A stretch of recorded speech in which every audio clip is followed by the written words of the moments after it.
Sa video na ito, ipapakilala ko na sa inyo ang kauna-unahang babaeng scholar ng Mavs. Siya ay si Ashanti.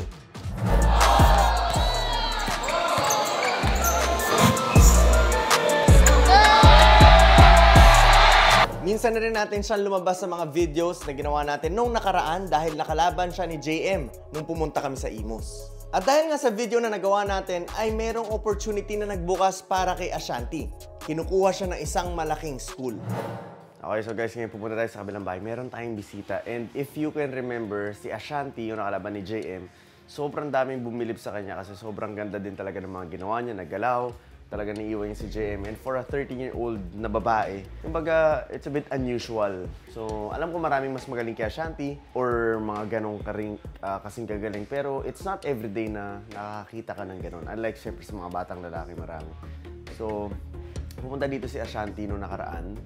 And actually, meron tayong good and bad news na na-receive from them. And yun yung dahilan kung bakit tayo akit ngayon. Pero, titignan din natin if siya na nga ba ang magiging pinakaunang scholar natin na babae dito sa Mavs Academy. So, akit tayo. Kasama niya yung father niya. Okay, so guys, nandun sila sa taas. Ayan, kasama natin si Doc, si Jelly. Hi, Lance. Hello, sir. Ashanti, kamusta? Coach, dito ako. Sige lang, dito lang ako. Nakatayo lang ako. Ano, kakain ko lang po? Hindi, sige po. Kakain ko lang. Kamusta po? Meron ako nabalitaan good news, ha. Kaya lang... Hindi ko muna tinanggap yung sa St. Clair po. Opo. Pero kuha na talaga siya sa St. Clair. Bakit po ba siya napunta na St. Clair? Nakita po siya sa Mavs. Dahil dun sa video. Nag-comment mismo yung head coach. Oh! Sabay tinatak po siya, nag-message sa kanya. Tapos ako po nagkakusap. Okay. Pero nung pumunta sila dito at napag-usapan ng detalye, naisip ng father ni Ashanti na medyo hindi nila kakayanin ang commitment. Bukod sa napakalayo dahil nasa parteng Caloocan at sila ay taga-Imus, babae pa si Ashanti at napakabata. Doon ay na-realize sila na hindi pa nila kayang pabayaan si Ashanti na mag-dorm mag-isa. Though gustong-gusto talaga nila kunin dahil maganda talaga yung offer ng school at talagang gustong-gusto si Ashanti nung school na yon at maganda rin talaga ang programa sa basketball, pero mas nangibabaw dito syempre yung pag-aalala. Sige dito. Ka-tricycle ka pa. Wala sa loob ng school yung dorm. Ay, oo. Yung problema ko rin pag weekend, di ba Friday po ako uwi ng gabi, after practice daw. Tapos kailangan ko pa ibalik ng Monday ng madaling araw, kaya Sunday ng gabi.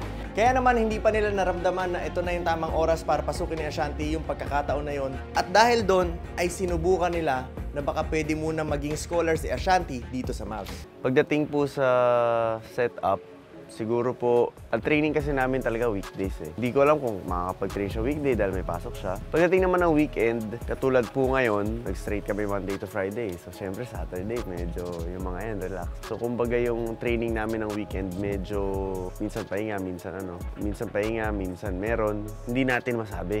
Pero kung makapunta siya ng weekend, wala namang problema. Ang iniisip ko lang, pag pumunta siya ng weekend, hindi laging meron pag weekend. Kasi nagsistraight na kami ng Monday to Friday. Ng mga, sila, kilala naman si Kamika mo, diba? Sila Kuya Mark. So nagsistraight kami ng weekdays. Kaya pagdating ng weekend, kung weekend lang ang availability niya, maaaring minsan meron, minsan wala. Pero kung weekday, makakapunta siya, oo.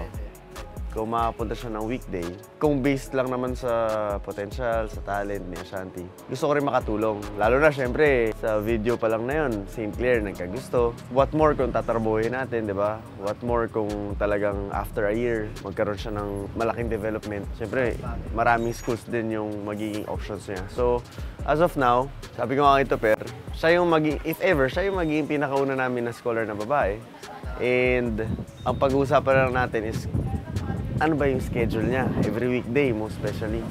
So, ibig sabihin po ba nun, pwede siya na umaga? Kasi umaga kami always eh. Ang tapos ng training namin, siguro mga 9, 10 a.m., ganyan. At sa pagpunta nila, pinag-usapan namin ng detalye anong commitment ang pwedeng maibigay ni Ashanti, ano din yung pwede namin maibigay sa kanila as trainer and mentor ni Ashanti. And napagkasunduan namin na after a week ay mag-uumpisa na si Ashanti ng ensayo. At makalipas sa 1 linggo, eto na nga si Ashanti. Pinapakita na talagang committed siya sa ensayo na gagawin niya. Kaya guys, huwag na natin patagalin, panoorin na natin ang mga unang ensayo na nagawa ni Ashanti.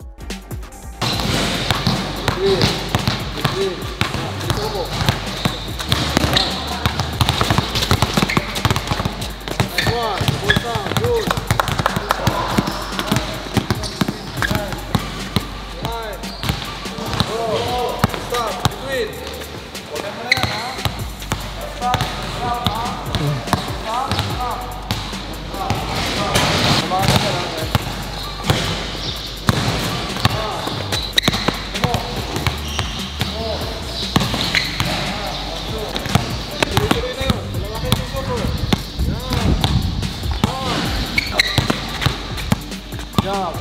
Jump. Good up. 3. Go. This one. Perfect. Guys, short commercial muna tayo dahil last 12 days na lang ng enrollment para sa Christmas camp natin on December 21 at pwede pa kayo humabol. I-message nyo lang kami sa number na to or sa Mavs Academy Facebook page at magkita-kita tayo on December 21 sa Don Antonio Heights, Quezon City. Again guys, last 12 days of enrollment. See you soon.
So nakita na natin ang mga unang ensayo ni Ashanti dito sa Mavs. At kitang-kita naman talaga na talagang talented, may skills talaga itong si Ashanti. At kaya naman pala talaga nagustuhan siya nung school na tinutukoy ko.